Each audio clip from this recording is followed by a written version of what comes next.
Je mangeais seul le soir de mon anniversaire quand j'ai appris que ma famille organisait une fête secrète pour mon frère. Quelques semaines plus tard, ils ont osé me supplier de les aider à financer son mariage extravagant. La réponse que je leur ai donnée a provoqué un choc dont ils ne se remettront jamais, juste avant que je ne quitte leur vie pour toujours. Cette histoire est celle de ma libération, la fin d'une vie passée dans l'ombre et le début de ma propre lumière. C'est l'histoire de la leçon qu'ils n'oublieront jamais. Bonjour à tous et bienvenue. Avant de plonger dans les détails de cette histoire qui a bouleversé ma vie, j'aimerais beaucoup savoir d'où vous m'écoutez. Dites-moi dans les commentaires de quelle ville ou de quel pays vous êtes, et quelle heure il est chez vous en ce moment.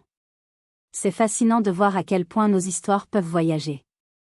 Le nom de mon père, Gérard, clignote sur l'écran de mon téléphone pour la 5e fois en moins d'une heure.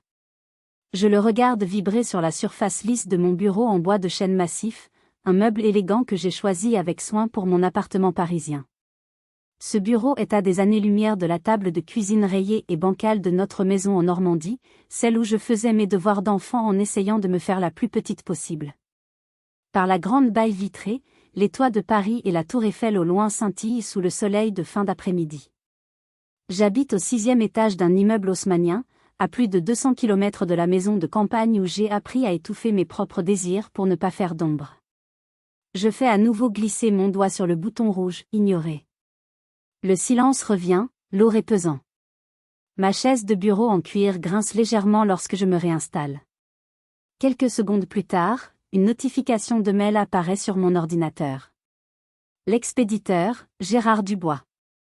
L'objet, ton frère a besoin de toi. Un ricanement amer m'échappe. Antoine a toujours eu besoin de quelque chose. J'ouvre le message, mon estomac se noue.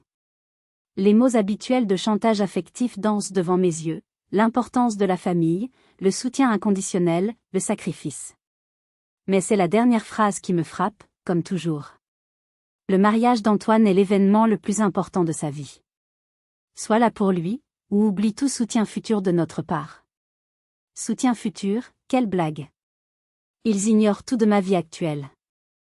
Ils sont persuadés que je suis une étudiante en difficulté, peinant à joindre les deux bouts dans un minuscule studio parisien, entièrement dépendante de la maigre pension qu'ils menacent de me couper à la moindre incartade. La vérité ? J'ai secrètement obtenu mon diplôme de la Sorbonne, major de ma promotion en sciences des données, il y a 3 ans. Je suis aujourd'hui chef de projet analyste dans une grande entreprise technologique à la Défense. Je gagne un salaire à 6 chiffres. Je n'ai plus besoin de leur soutien depuis bien longtemps. Une autre notification apparaît, celle d'un message vocal. J'hésite, puis j'appuie sur lecture en activant le haut-parleur. La voix autoritaire de mon père emplit mon appartement silencieux. Léa, c'est ton père. Je ne sais pas à quel petit jeu tu joues, mais ça a assez duré. Le mariage de ton frère est dans 2 semaines et les festivités commencent ce week-end. Si tu ne peux pas mettre tes petites rancœurs de côté pour le moment spécial d'Antoine, alors tu peux faire une croix sur cette famille. Ta mère est folle d'inquiétude. Rappelle-moi immédiatement. Folle d'inquiétude pour moi, ou pour l'image de la famille parfaite ? Je connais la réponse. Je me lève et traverse la pièce jusqu'à une grande bibliothèque. Derrière une rangée de livres d'art, je sors un diplôme encadré, caché là depuis 3 ans. L'estampille dorée de l'université de la Sorbonne capte la lumière. Léa Dubois, master en sciences des données, mention très bien. Ce morceau de papier représente ma liberté, ma victoire silencieuse. Les vieilles habitudes ont la vie dure, et la peur irrationnelle de leur réaction m'a toujours empêché de l'accrocher au mur. Mon téléphone vibre à nouveau. Un SMS de ma mère, Sylvie. S'il te plaît, ma chérie, appelle. Ton père perd patience. Je jette un œil au calendrier sur mon bureau. L'extravagance de 2 semaines du mariage d'Antoine est entourée d'un cercle rouge furieux. 14 jours de cérémonie, de fêtes, et de séances photos pour le « jour parfait » de l'enfant roi.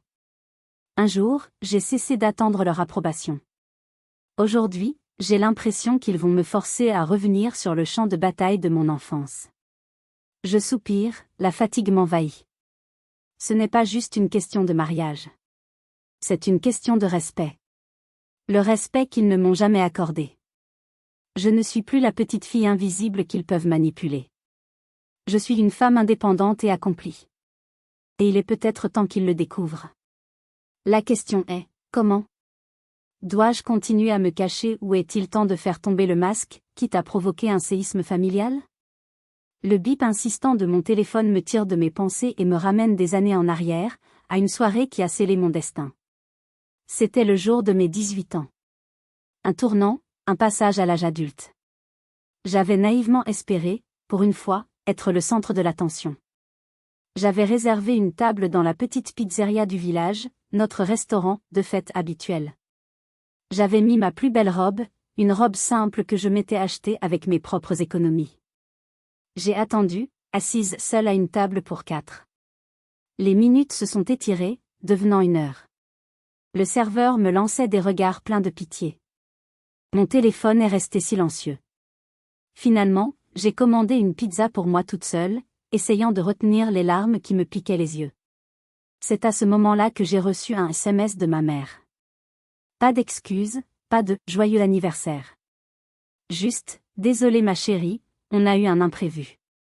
Antoine a un match de foot décisif pour la coupe régionale, on ne pouvait pas rater ça.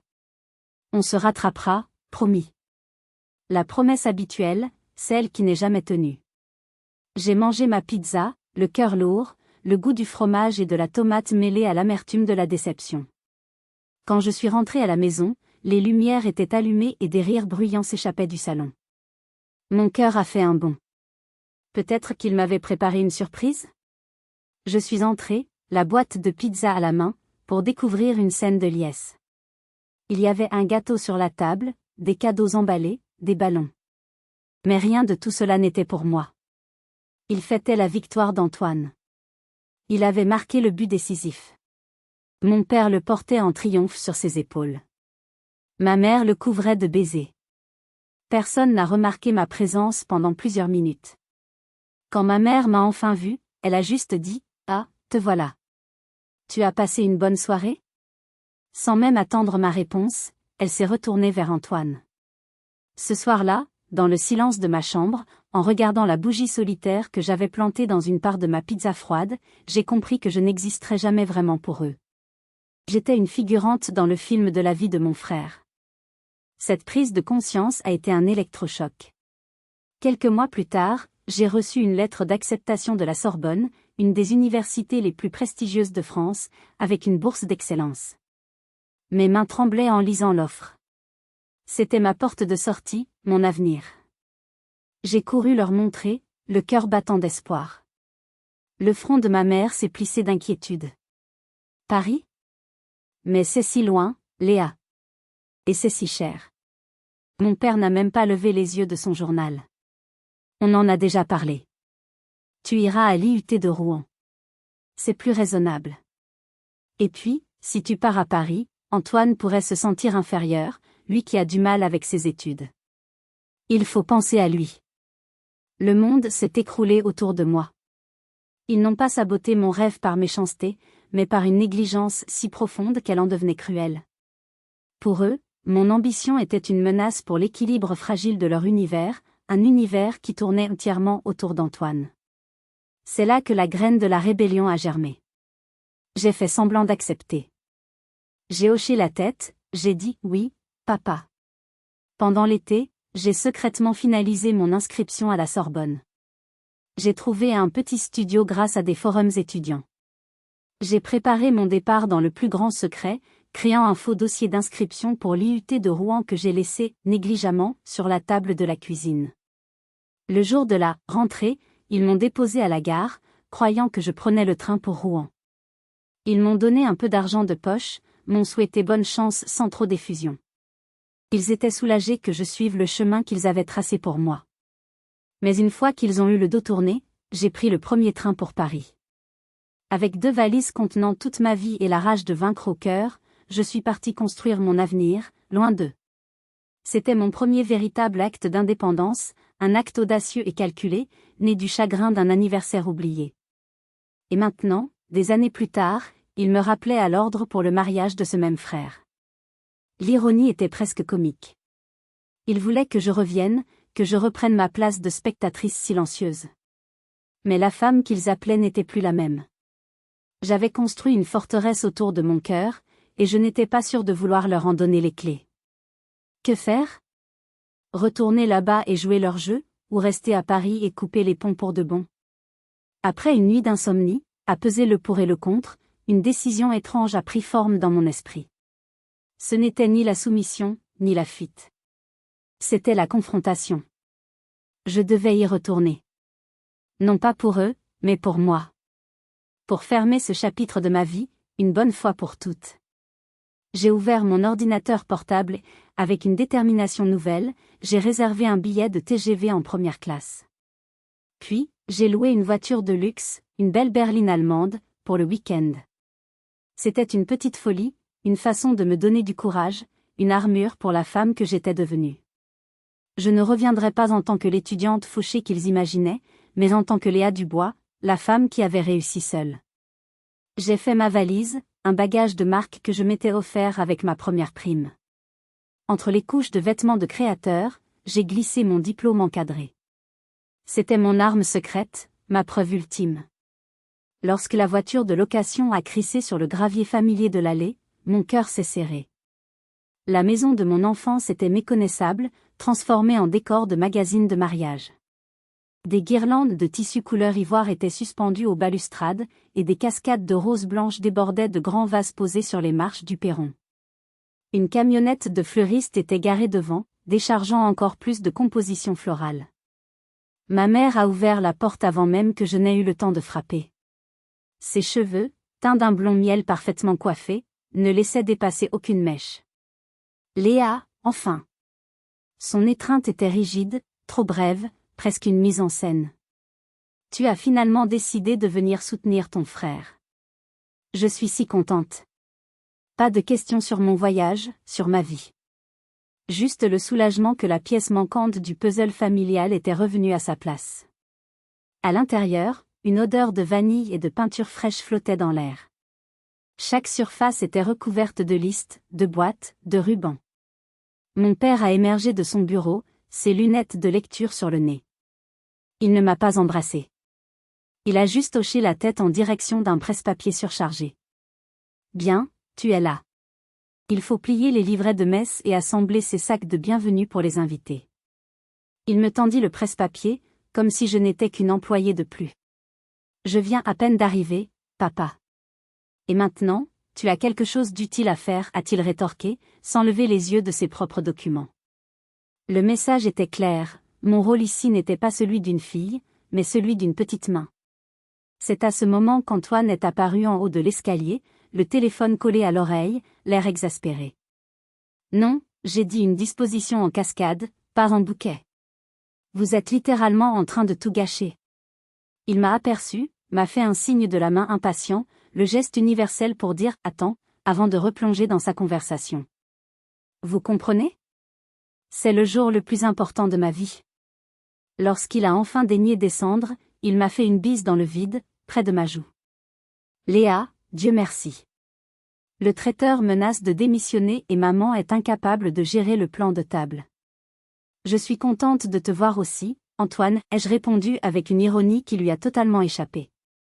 Il a continué, parlant d'une surprise qu'il préparait pour la réception, d'une coordination essentielle. Son fiancé, Victor, est un homme absolument merveilleux, a précisé ma mère avec un grand sourire. Un génie de l'investissement, millionnaire grâce aux crypto-monnaies. Multimillionnaire, a corrigé Antoine avec une fierté évidente. Il sera là pour le dîner ce soir. Tu vas l'adorer. J'ai passé l'après-midi à plier des programmes et à remplir des sacs de dragées, redevenant l'ombre silencieuse de mon enfance. Il parlait autour de moi, mais jamais à moi. J'étais redevenue invisible. Mais cette fois, c'était différent. L'invisibilité était mon choix, mon camouflage. Il ne voyait que ce qu'il voulait voir, la petite Léa, la sœur effacée. Il n'avait aucune idée de la tempête qui se préparait en moi. Le dîner de ce soir promettait d'être intéressant. J'allais enfin rencontrer ce fameux Victor, le prince charmant qui avait réussi à charmer toute ma famille. Et j'avais bien l'intention de gratter un peu le vernis de sa perfection. L'analyste en moi était déjà en alerte.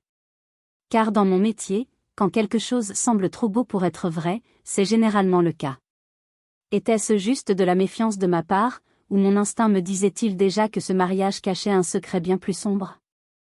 À 18h30 précise, la sonnette a retenti. Victor est arrivé, une bouteille de vin coûteuse à la main et un sourire éclatant qui, pourtant, n'atteignait pas ses yeux. Il était plus grand que je ne l'imaginais, avec ce charme lisse et impeccable qu'on voit dans les publicités pour montres de luxe. « Ah, la mystérieuse petite sœur se montre enfin », a-t-il dit en me serrant la main un peu trop fort. « Antoine m'a dit que tu étais une sorte de génie de l'informatique, caché dans la grande ville. »« Je suis analyste de données, ai-je corrigé, ma voix plus ferme que je ne l'aurais cru. »« Ça a l'air intense, a-t-il répliqué avec un clin d'œil. »« J'ai justement des amis qui développent une plateforme de trading basée sur l'IA. Quelque chose de révolutionnaire. On devrait parler affaires pendant ton séjour. » Le dîner a été un véritable one-man show. Victor a monopolisé la conversation, racontant ses exploits d'investisseur, ses gains faramineux dans les crypto-monnaies, et les opportunités, exclusives, qu'il offrait à un cercle restreint de privilégiés. Mon père buvait ses paroles, les yeux brillants d'admiration et de cupidité. Ma mère gloussait à chacune de ses plaisanteries. Antoine le regardait comme un dieu vivant. J'ai écouté attentivement, chaque parole, chaque hésitation. L'analyste en moi scannait les données, cherchant les failles. Alors, sur quelle plateforme opères-tu principalement? Binance, Kraken, ai-je demandé nonchalamment pendant une rare pause. Le sourire de Victor s'est figé un instant. Un mélange, principalement. Beaucoup de plateformes privées, tu sais. Accès exclusif, grâce à mon réseau. Fascinant, ai-je poursuivi. Et où est le siège social de ton entreprise? Il a affiché un sourire mielleux. On est décentralisé, ma chère. C'est toute la beauté de la blockchain. Pas de bureau, pas de frontières. J'ai des partenaires à Singapour, à Zurich, à Dubaï. Il balayait mes questions d'un revers de main, comme si elles étaient insignifiantes. Mon père m'a lancé un regard d'avertissement. Léa, tout le monde n'a pas envie de parler travail à table. La conversation a dévié vers les détails du mariage, mais mon radar interne était en alerte maximale. Des réponses vagues, une terminologie à la mode mais imprécise, l'absence de détails concrets, tout cela sentait mauvais. Plus tard dans la soirée, alors que je cherchais des vases dans le bureau de mon père, je suis tombée sur une pile de documents sur son bureau. Ma curiosité l'a emporté. J'ai jeté un œil. C'étaient des papiers de la banque. Un contrat de refinancement de la maison, daté d'il y a 3 semaines. La maison dans laquelle j'avais grandi, presque entièrement payée, était désormais grevée d'une nouvelle hypothèque considérable. Une deuxième hypothèque. Mon sang s'est glacé. Pourquoi mes parents, si prudents financièrement, auraient-ils fait une chose pareille? C'est là que tout s'est connecté dans mon esprit. Les histoires de Victor. L'admiration de mon père. La nouvelle hypothèque. Une vague de nausée m'a submergé. Il n'avait pas pu être aussi stupide. À ce moment précis, j'ai entendu des voix étouffées provenant de la salle à manger voisine. C'étaient mes parents. Gérard, es-tu vraiment sûr de cette deuxième hypothèque? Le ton inquiet de ma mère m'a figé sur place. C'est un investissement, Sylvie. C'est l'héritage d'Antoine que nous construisons. Victor a garanti un rendement d'au moins 20%. Tu ne comprends rien aux affaires, laisse-moi gérer ça, a coupé mon père, sa voix dure et cassante. C'est comme ça qu'on bâtit une vraie fortune. Je me suis appuyé contre le mur, le souffle coupé, mon cerveau d'analyste tournant à plein régime. Seconde hypothèque, épargne familiale, l'héritage, tout misé sur la « super opportunité » de Victor. C'était un schéma classique. Un schéma d'escroquerie. J'étais seul contre tous, face à un manipulateur talentueux et une famille aveuglée par l'appât du gain. Dites-moi, honnêtement, qu'auriez-vous fait à ma place? Auriez-vous gardé le silence pour préserver la paix, ou auriez-vous risqué de tout faire exploser pour révéler la vérité? Laissez-moi vos avis dans les commentaires, j'ai vraiment besoin de savoir ce que vous en pensez. Car la décision que j'allais prendre allait déclencher une guerre que je n'étais pas sûr de pouvoir gagner. Le lendemain matin, Armé de ma terrible découverte, j'ai décidé qu'il était temps d'agir. Le silence n'était plus une option. Je ne pouvais pas les laisser foncer droit dans le mur, même s'ils me détestaient pour ça. J'ai attendu que Victor et Antoine partent pour un rendez-vous chez le traiteur pour rassembler mes parents dans le salon. J'ai commencé doucement. Papa, maman, il faut qu'on parle de Victor. Et de vos finances. Mon père n'a pas levé les yeux de son journal. Qu'est-ce qu'il y a encore? J'ai relevé des incohérences majeures dans ce qu'il raconte. Sa façon de décrire ses investissements en crypto, ça ne correspond pas du tout à la réalité des marchés. Les rendements qu'il promet sont irréalistes. Ma mère a poussé un soupir dramatique. Honnêtement, Léa, tu as toujours été jalouse du bonheur de ton frère. Tu ne supportes pas de le voir réussir avec un homme aussi exceptionnel. Ce n'est pas de la jalousie, c'est des mathématiques, ai-je répliqué, ma voix montant d'un cran. Les schémas qu'il décrit ressemblent à une pyramide de Ponzi, pas à un investissement légitime. Mon père a finalement posé son journal, son expression s'était durcie. Tu ne comprends pas les affaires à ce niveau, Léa. Tout ne se résume pas à tes petits tableaux Excel. Il y a des choses qui te dépassent. Comme prendre une deuxième hypothèque sur la maison pour tout lui donner, ai-je lâché. Le silence qui a suivi a été glacial. Le visage de ma mère est devenu livide. Mon père s'est levé, furieux. Comment oses-tu fouiller dans mes affaires? Ça ne te regarde pas.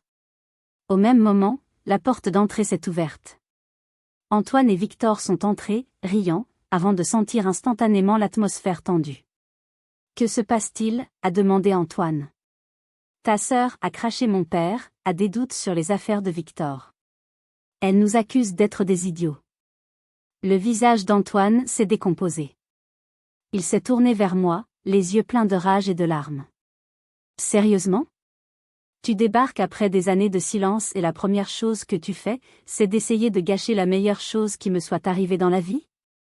Tu as toujours été jalouse de moi. Jalouse. Le mot « jalouse » résonnait dans mes oreilles comme une insulte.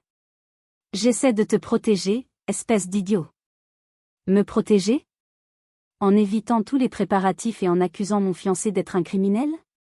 Tu ne supportes pas que j'ai trouvé quelqu'un d'incroyable alors que tu vis seul à Paris, à faire je ne sais quel job ennuyeux pour payer tes factures. Je ravalais la vérité sur mon « job ennuyeux » qui payait probablement le double de tout ce qu'il pourrait gagner en 10 ans.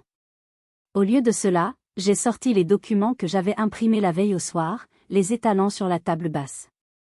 Les articles, les témoignages, les photos. Regardez. Regardez son visage.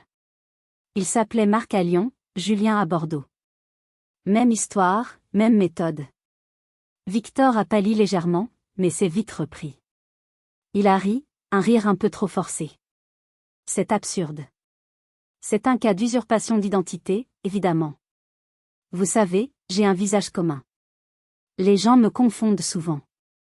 Antoine a arraché les papiers de la table et les a froissés en boule. Sors d'ici. Sors de ma maison et de ma vie. Je ne veux plus jamais te revoir, a-t-il hurlé, les larmes coulant sur ses joues. J'ai regardé mes parents, implorant leur aide. Ma mère détourna le regard. Mon père a pointé la porte. Tu as entendu ton frère. Va-t'en. Victor a posé une main compatissante sur l'épaule de mon père. Laurence, c'est bon. Elle est juste inquiète. Elle se trompe, mais c'est bien intentionné. Son empathie feinte m'a donné la nausée. J'étais seule. Complètement seule. Ils avaient fait leur choix. Ils avaient choisi l'illusion dorée plutôt que la vérité dérangeante. J'étais la messagère de mauvaises nouvelles, et ils allaient tuer la messagère. Quel autre choix avais-je que de partir? Mais en me dirigeant vers la porte, une dernière étincelle de défi s'est allumée en moi. Je ne pouvais pas les laisser gagner si facilement. Alors que ma main se posait sur la poignée de la porte, une force nouvelle m'a envahi. Ce n'était pas de la colère, mais une clarté froide et tranchante. J'avais passé toute ma vie à me plier, à m'effacer. C'était terminé. Je me suis retournée, lentement, et j'ai fait face à ma famille et à l'imposteur qui se tenait parmi eux. Non, ai-je dit, ma voix résonnant dans le silence stupéfait. Je ne partirai pas. Mon père a froncé les sourcils. Qu'est-ce que tu racontes? Je ne partirai pas, ai-je répété. Parce que vous avez besoin d'entendre la vérité, même si elle vous fait mal. La vérité, a raillé Antoine. La vérité, c'est que tu ne supportes pas mon bonheur. C'est à ce moment-là que j'ai décidé de faire sauter la banque. D'abattre la dernière carte que je gardais cachée. Vous voulez parler de vérité? Très bien. La vérité, c'est que je n'ai jamais mis les pieds à l'IUT de Rouen. C'était un mensonge. Leurs visages ont montré une confusion totale. La vérité, ai-je poursuivi, chaque mot prenant plus de poids, c'est que j'ai été accepté à la Sorbonne avec une bourse. J'ai été diplômé major de ma promotion en sciences des données il y a 3 ans. J'ai ouvert mon sac à main, j'en ai sorti mon portefeuille et j'ai jeté ma carte de visite professionnelle sur la table basse. Léa Dubois, chef de projet analyste, Fusion Tech. La vérité, ai-je continué, ma voix tremblante mais ferme, c'est que je gagne un salaire à 6 chiffres.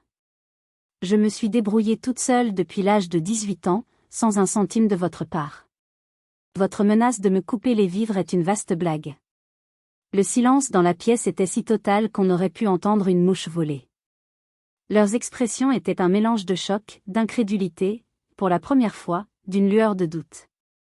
C'est impossible, a balbutié mon père. Vraiment? Appelez mon bureau. Vérifiez mon profil LinkedIn. Pendant des années, je suis devenue une autre personne, une personne que vous n'avez jamais pris la peine de connaître, parce que vous étiez trop occupé à glorifier votre enfant en or pour vous en rendre compte. Antoine s'est affalé sur le canapé, comme si on venait de lui donner un coup de poing dans le ventre. Victor, pour la première fois, semblait mal à l'aise. Son sourire de façade avait disparu. Et maintenant, ai-je dit en rassemblant les papiers froissés qu'Antoine avait jetés, je vais vous donner une dernière chance. Votre toute dernière chance de voir la vérité avant qu'il ne soit trop tard. J'ai aplati les documents sur la table. Cet homme n'est pas celui qu'il prétend être. Le mariage est dans 5 jours. Son schéma habituel est de disparaître 3 jours avant la cérémonie, une fois qu'il a accès à tous les fonds. Un éclair de calcul a traversé le regard de Victor avant que son masque de sympathie ne réapparaisse. Il savait que je savais. Mais il comptait sur l'aveuglement de ma famille. Et il avait raison. Mon père a retrouvé sa contenance, son visage s'est refermé. L'autorité est revenue dans sa voix. Je crois qu'on a assez entendu de contes de fées pour aujourd'hui. Léa, je ne le répéterai pas, sort de cette maison. Je les ai regardés, un par un. La certitude rigide de mon père. La loyauté troublée de ma mère. La colère défensive d'Antoine. La compassion feinte de Victor. J'avais joué ma dernière carte, et j'avais perdu. Très bien, ai-je dit d'une voix posée. Quand il partira avec tout votre argent, l'argent de la maison de votre enfance, l'argent de votre retraite, rappelez-vous ce jour. Rappelez-vous que quelqu'un avait essayé de vous prévenir. La porte d'entrée m'a semblé bien plus lourde que dans mes souvenirs. En la refermant derrière moi, j'ai compris une chose terrible. Parfois, les gens préfèrent le mensonge confortable à la vérité qui dérange. Parfois, on ne peut pas sauver les gens d'eux-mêmes. En montant dans ma voiture, je me suis sentie vide. J'avais tout tenté. J'avais révélé mon plus grand secret, non pas par fierté, mais par désespoir. Et cela n'avait servi à rien.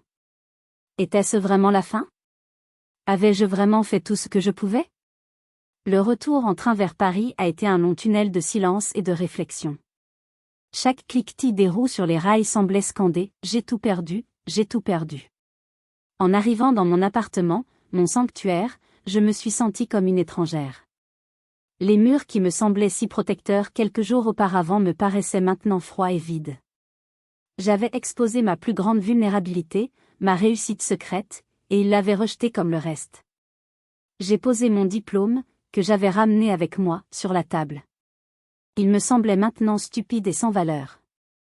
À quoi bon réussir si les gens qui sont censés vous aimer le plus ne peuvent même pas le voir?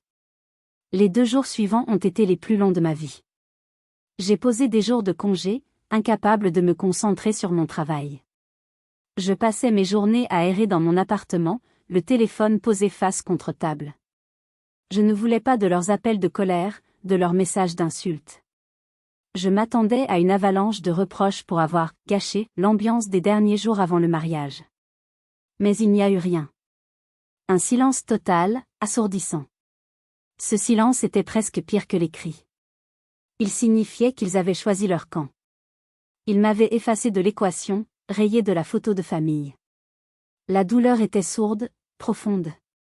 C'était le deuil d'une famille que je n'avais, en réalité, jamais eue. Je me suis forcée à sortir, à marcher le long de la Seine, essayant de me perdre dans la foule anonyme des touristes et des Parisiens. Mais chaque famille que je voyais rire ensemble, chaque couple de parents tenant la main de leur enfant, était comme un coup de poignard dans le cœur. Avais-je eu tort? Aurais-je dû me taire, les laisser faire leur erreur et simplement disparaître comme je l'avais fait des années auparavant? Le doute me rongeait. C'est une chose de choisir de partir. C'en est une autre d'être chassé. La question tournait en boucle dans ma tête, une question que je vous pose maintenant. Sommes-nous tenus d'aider notre famille, même lorsqu'elle nous a fait du mal, ou est-ce que fixer des limites et partir est parfois le plus grand acte de respect envers soi-même? Le soir du deuxième jour, 3 jours avant la date fatidique du mariage, je me suis préparé un dîner simple, assise seule devant ma baie vitrée. Le ciel de Paris s'embrasait de couleurs roses et oranges. C'était d'une beauté à couper le souffle, une beauté qui me semblait presque indécente face à la laideur de ma situation. C'est à ce moment-là que mon téléphone, silencieux depuis 48 heures, a vibré. Puis une deuxième fois. Puis une troisième. Une avalanche de notifications. Je les regardais, le cœur battant. Je savais ce que cela signifiait. Le château de cartes s'était effondré. J'ai attendu 1 heure entière avant d'oser le retourner. L'écran affichait 17 appels manqués de mon père, ma mère et Antoine. 23 messages textes. 5 messages vocaux. Mon doigt a tremblé en appuyant sur le premier message vocal, celui de mon père. J'ai mis le haut-parleur, ma main devant ma bouche. La voix qui s'est élevée n'était pas celle de l'homme autoritaire et arrogant que je connaissais. C'était la voix d'un homme brisé. Léa, c'est papa. Un sanglot étouffé.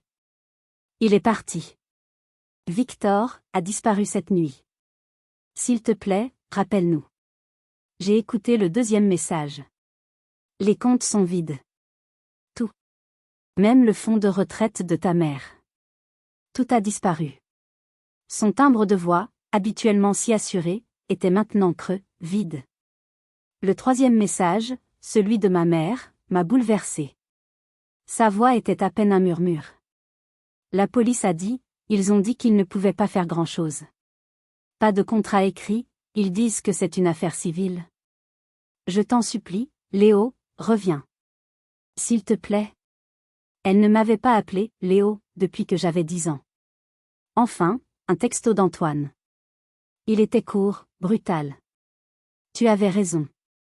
Je suis un imbécile. Je ne t'ai pas écouté. Aide-nous, s'il te plaît.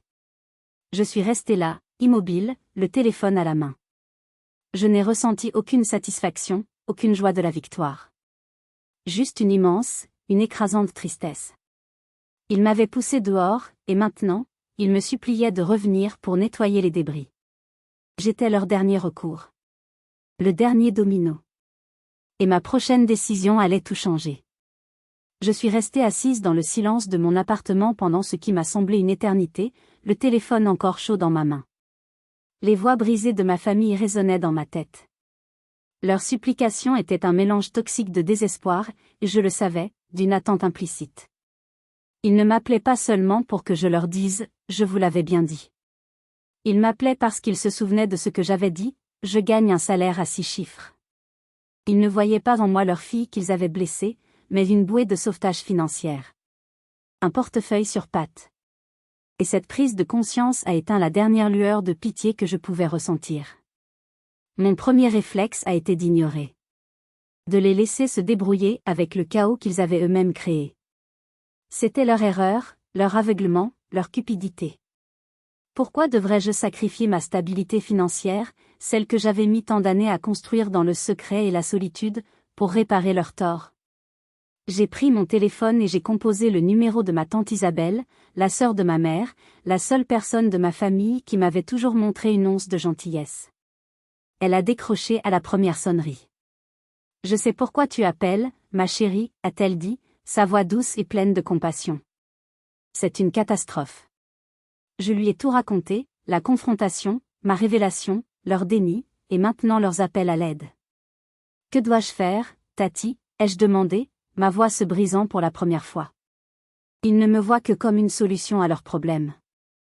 Il y a eu un long silence à l'autre bout du fil. Puis elle a dit des mots qui ont résonné en moi. Les limites, Léa, ne sont pas des murs pour exclure les gens. Ce sont des portes que tu es la seule à pouvoir ouvrir et fermer. C'est toi qui contrôles qui entre, et à quelles conditions. Ces mots ont été une révélation. Je n'avais pas à choisir entre les aider sans condition et les abandonner complètement. Il y avait une troisième voie. Une voie où je pouvais aider, mais selon mes propres termes. Une voie où je ne serais plus la victime, mais celle qui dicterait les règles du jeu. Une nouvelle détermination s'est emparée de moi. J'ai raccroché avec ma tante, et j'ai passé les 2 heures suivantes au téléphone. D'abord avec mon avocate, puis avec ma conseillère financière. Je leur ai exposé la situation en détail. Ensemble, nous avons élaboré une stratégie.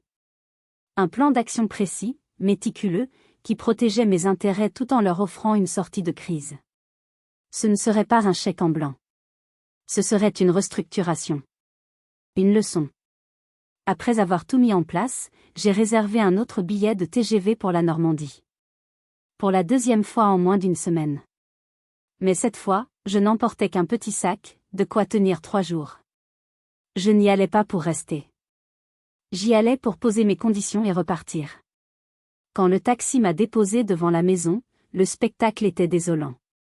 La tente de la cérémonie était à moitié démontée, battant au vent comme un fantôme. Les chaises blanches étaient empilées tristement contre la clôture. Les arrangements floraux, déjà fanés, pendaient encore aux balustrades, témoins silencieux d'une fête qui n'avait jamais eu lieu.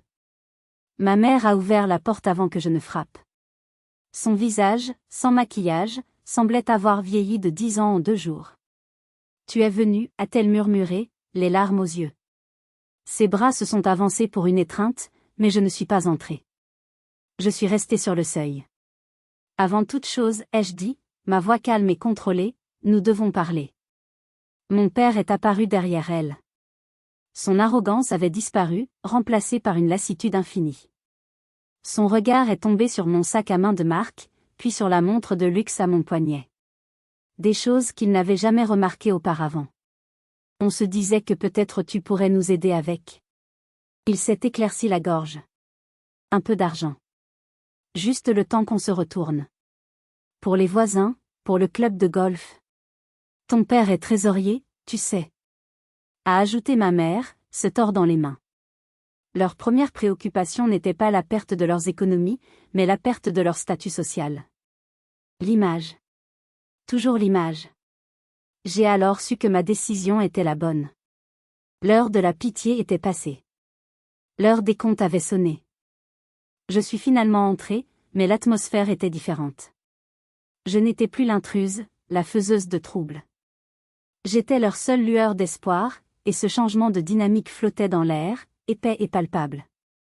Antoine était recroquevillé sur le canapé, portant un vieux sweatshirt de mon lycée qu'il avait dû trouver dans mon ancienne chambre. Ses yeux étaient bouffis et rouges. Il a levé la tête en m'entendant entrer. « Si seulement je t'avais écouté, a-t-il murmuré, sa voix rauque. Mais tu es parti quand j'avais le plus besoin de toi. Tu fais toujours ça. » L'audace de sa remarque, même dans sa détresse, a failli me faire éclater de rire. Il me reprochait de l'avoir abandonné, alors qu'il m'avait littéralement chassé. La victimisation était décidément un trait de famille. J'ai ignoré son commentaire et j'ai posé mon sac sur la table basse. Le salon me paraissait plus petit, plus étouffant qu'avant.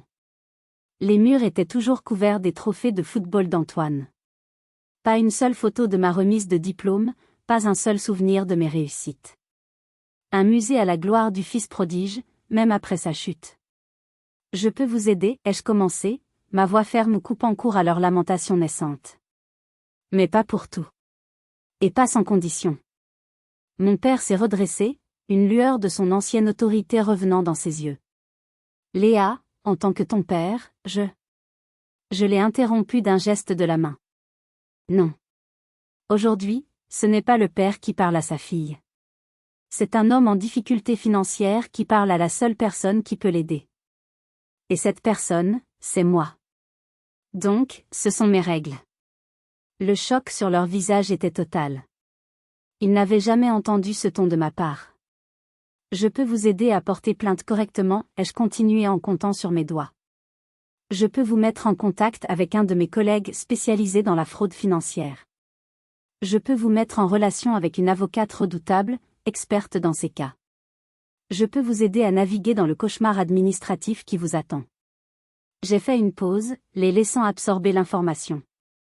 Mais, ai-je ajouté, et ce mot pesait une tonne, je ne remplacerai pas l'argent que vous avez perdu. Je ne mettrai pas ma sécurité financière, celle que j'ai bâtie seule, en péril pour payer les pots cassés d'une situation contre laquelle je vous avais explicitement mis en garde. Le silence est tombé, lourd et pesant. Mais, tu as dit, ton salaire ? A commencé ma mère. Oui. Je gagne bien ma vie. J'ai des économies considérables.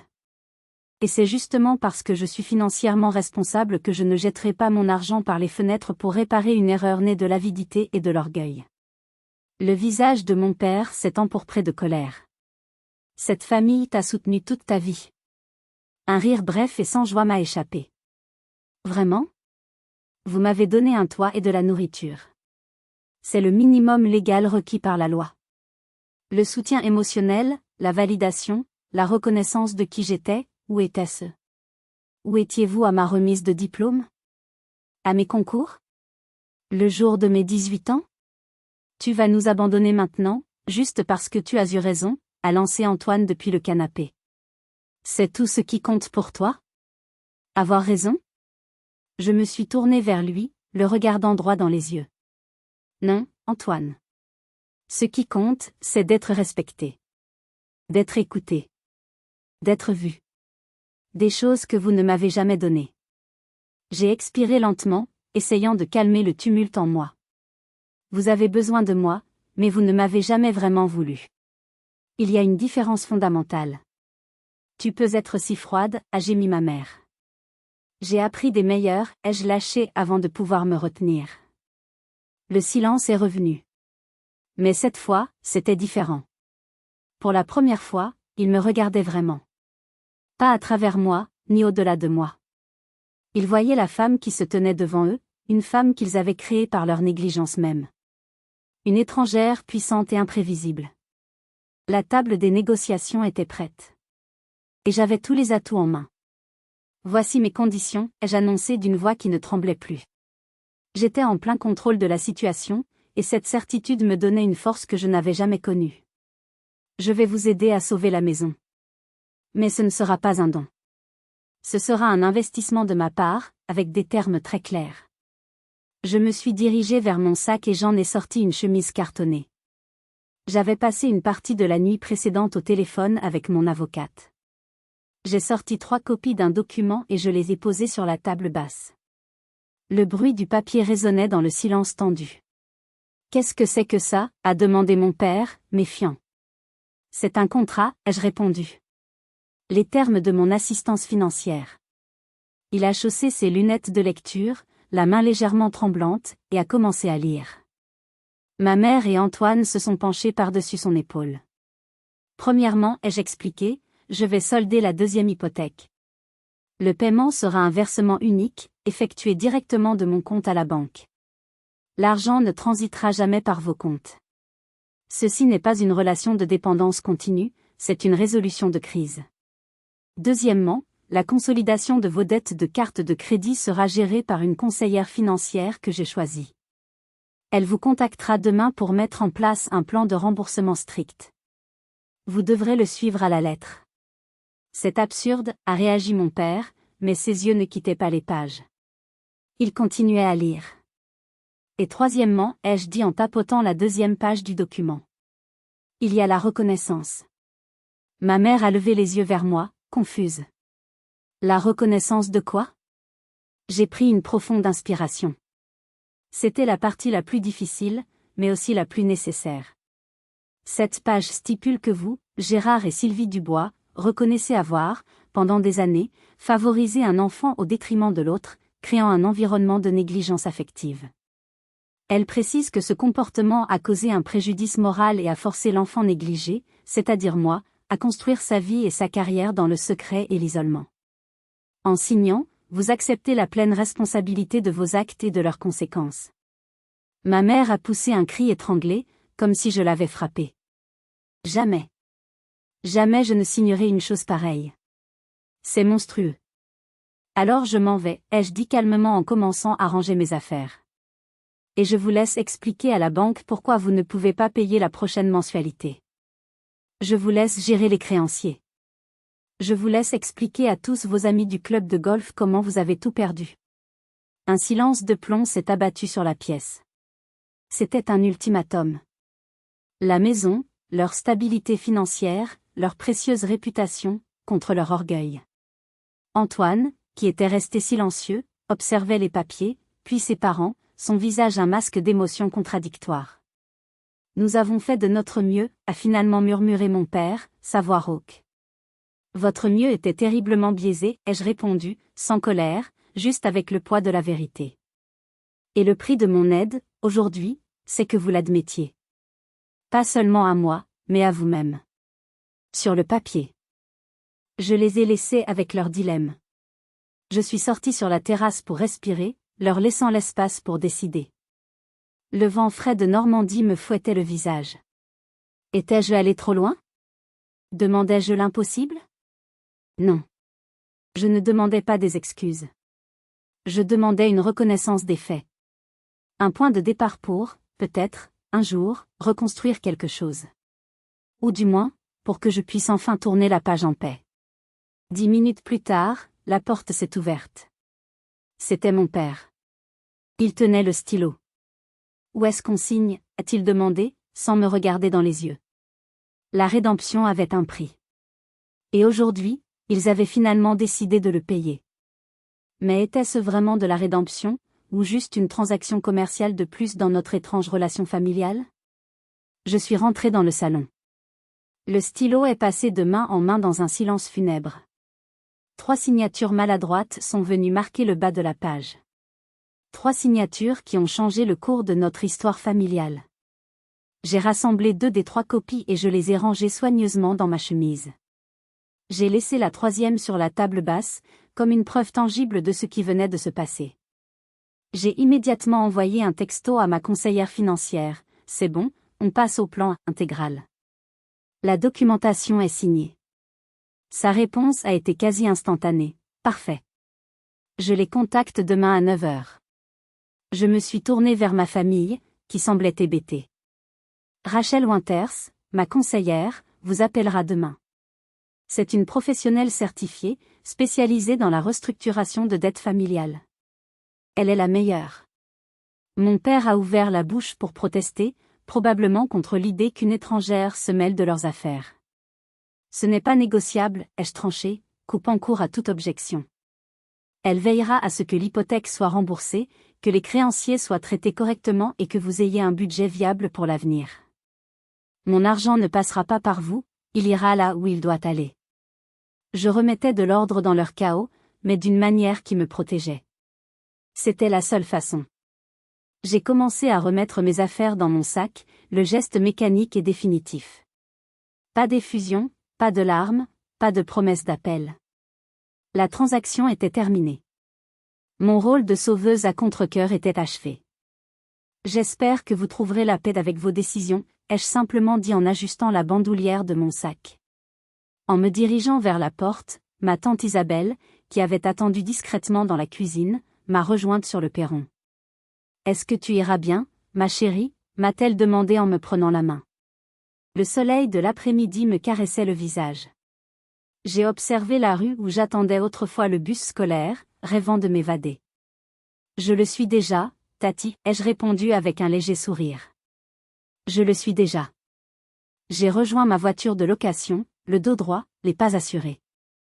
Dans le rétroviseur, la maison de mon enfance a rétréci jusqu'à devenir un point, puis a disparu. Je ne me suis pas retourné.